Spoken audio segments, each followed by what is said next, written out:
There is a phrase in English which, when we do not understand something and goes beyond our comprehension, we say, God knows. In other words, what we really mean is that we cannot understand it, we cannot comprehend it, we cannot fathom it, and we leave it in God's hands. Only God knows, we do not know. Today, on Good Friday, I would like to use this phrase in a totally different sense, in the sense that God does know. And the reason is, not only because God is all-powerful, not only because God is almighty, but because God, revealed in Jesus, is a God of love. No greater love does anyone have for another than that a person is willing to lay down their lives for their friends. And today, the Lord has laid down His life for the whole of humanity, not for a select group of people. I want to use this phrase, God knows, as the theme of my homily, and I want to take it on 3 levels as applicable to 3 individuals within the gospel and a little outside.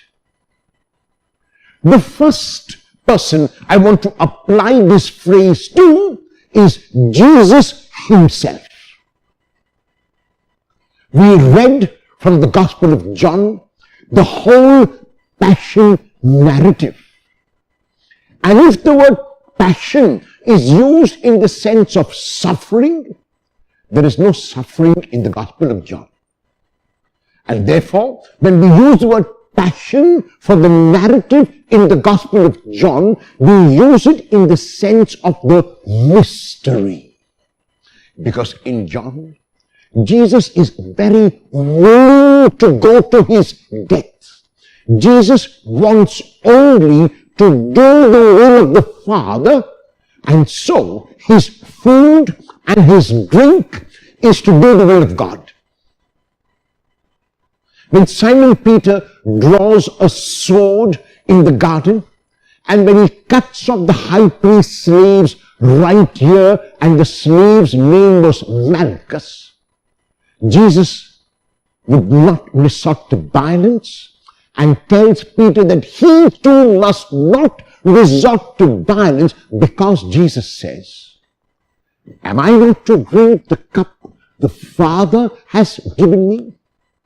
So in other words, the whole of the life of Jesus was a life in which He knew that God knew.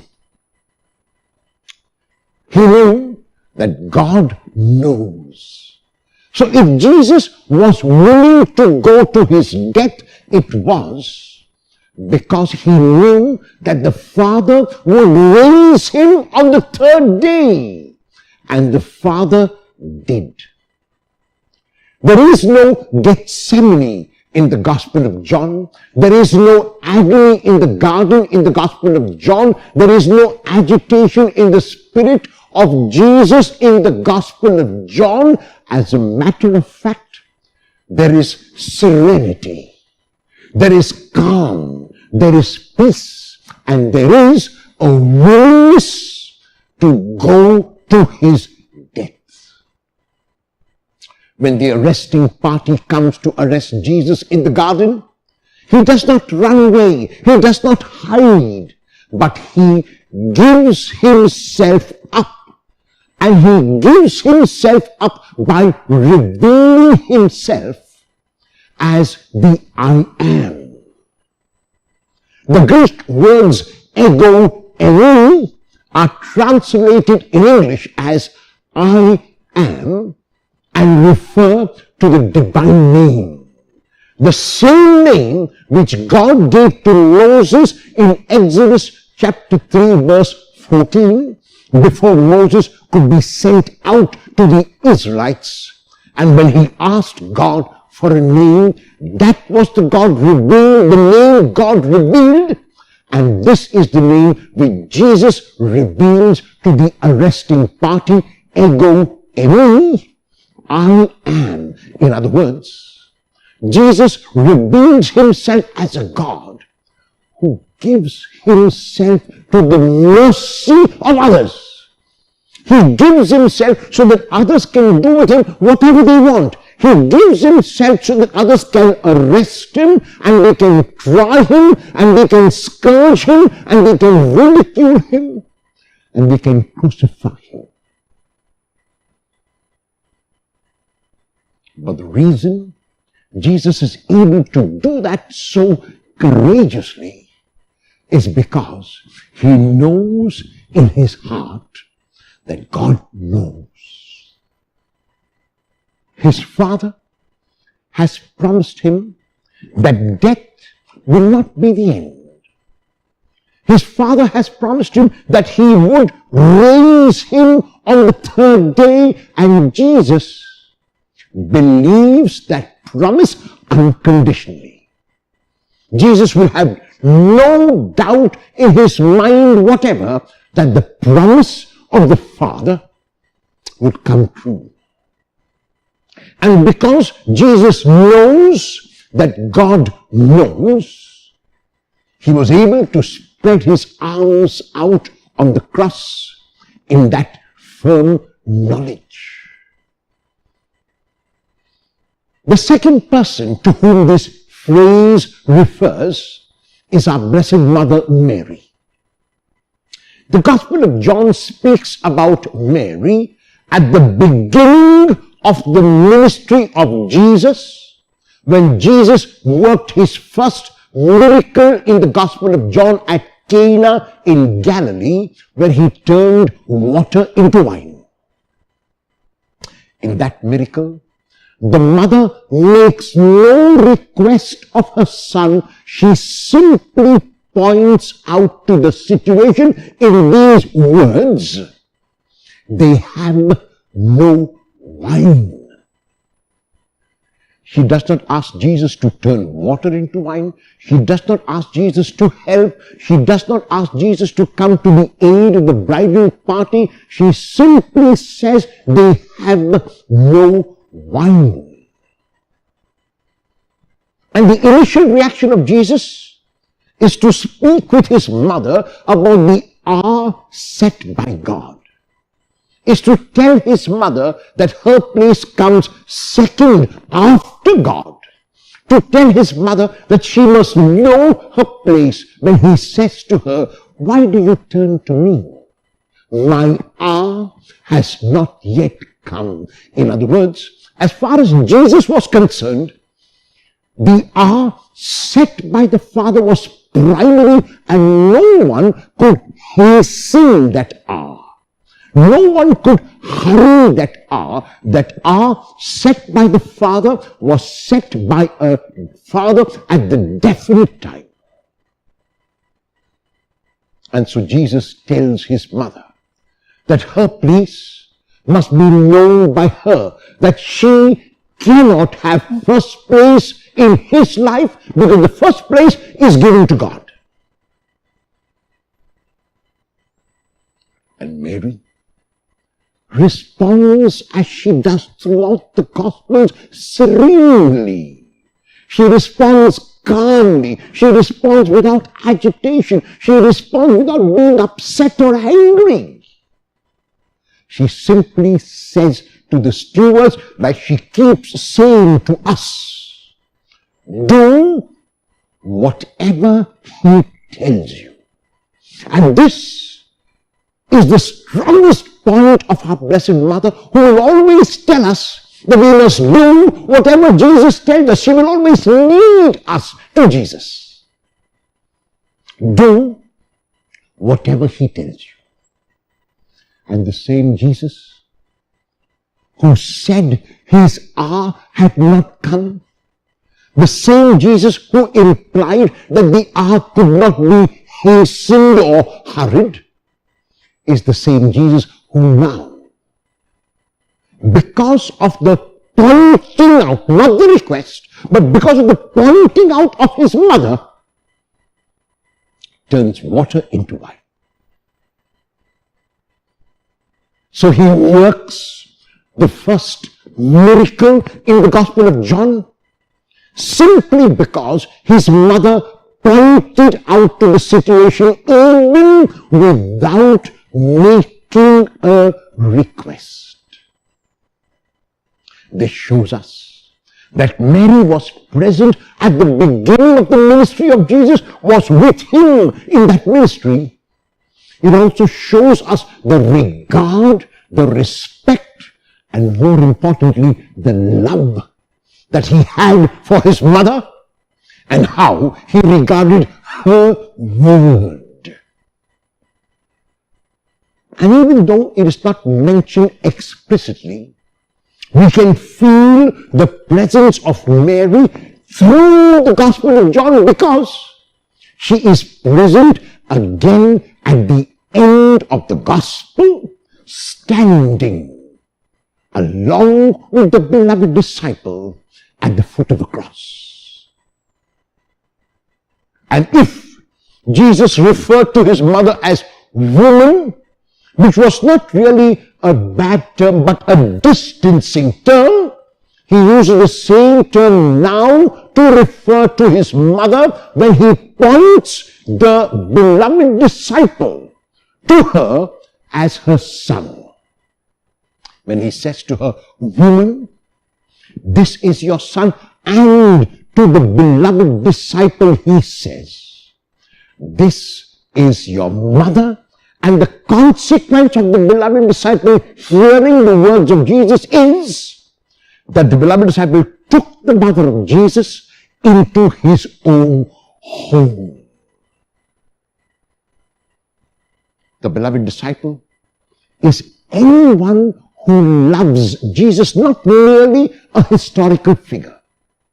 And so if we profess to love Jesus, we are being invited to take Mary into our own home.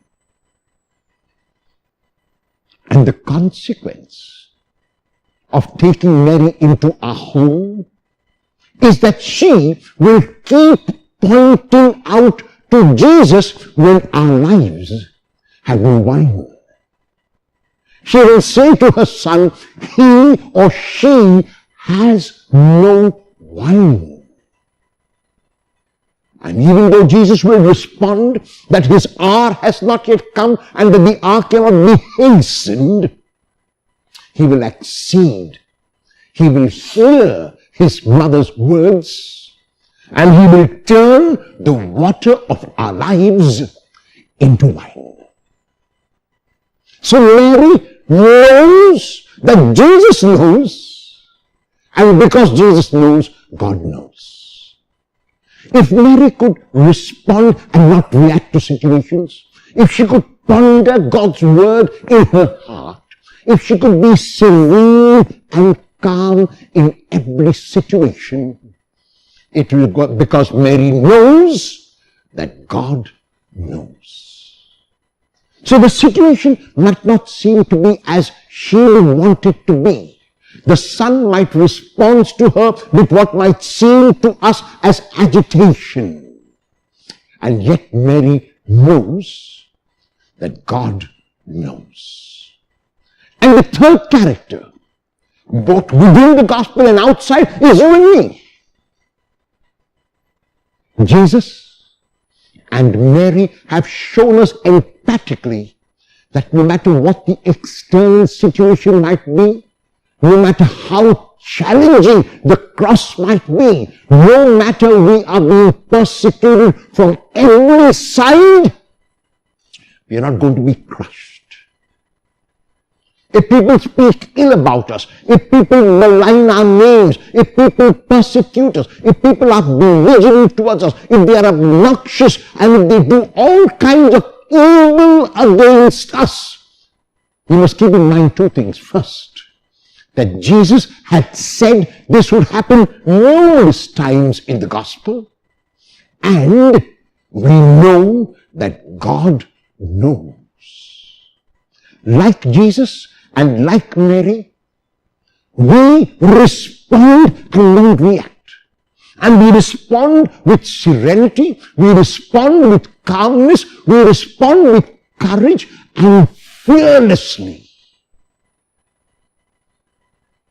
The definition of a Christian, the definition of a disciple of Jesus, according to me, is to be fearless no matter what the situation, no matter what the consequence, no matter how heavy the cross. There are times in our lives when we are tempted to give up because the cross is too heavy. There are times in our lives when, like Jesus, we wonder whether God is really listening to our prayers. There are times in our lives when we wonder whether the Lord will indeed turn the water of our lives into wine. There are times in our lives when we imagine that the Lord has been crucified and laid in the tomb, never to rise again. There are times in our lives when God seems absent everywhere. It is at those times we look at the Lord. It is at those times we look at our Blessed Mother and are inspired by what? To say that God knows. Like them, we do whatever we have to do. And then we leave the rest to God. Like Jesus, we say, Father, into your hands I commend my spirit. Like Jesus, we say, it is accomplished.